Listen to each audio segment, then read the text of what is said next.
A rhythm of shovels and picks marks the beginning of a long-awaited drainage system. Drainage construction is now underway in Chilanga's Kalundu area to bring to a stop years of flooding in Lusaka's garden house compound.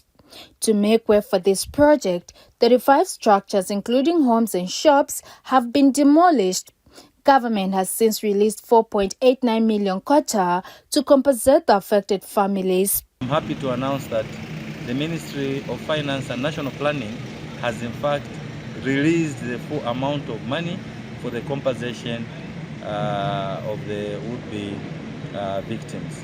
The total amount is 4,890,000 Kwacha.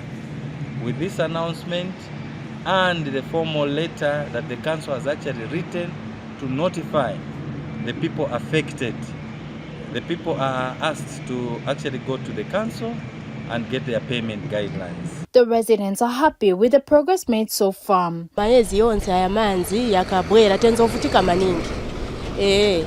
Apa ndaba mu manyumba yanangena tinakuuka mu manyumba taindonkala ku mashops.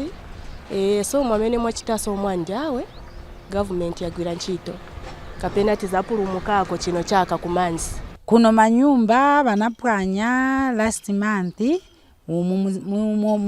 muzapitaloti ndiye mwamene banapwanya, so bazaba basa ndrama kuti baende bakamange kwinango. Tipemba kuti bachisirizise na lodi batipangire bwino kuti manzi asazitifika. Drainage kutandizira ili bwino ni mwamene drainage kai manzi ya mapesika muno challenge. Kanene, MBC News.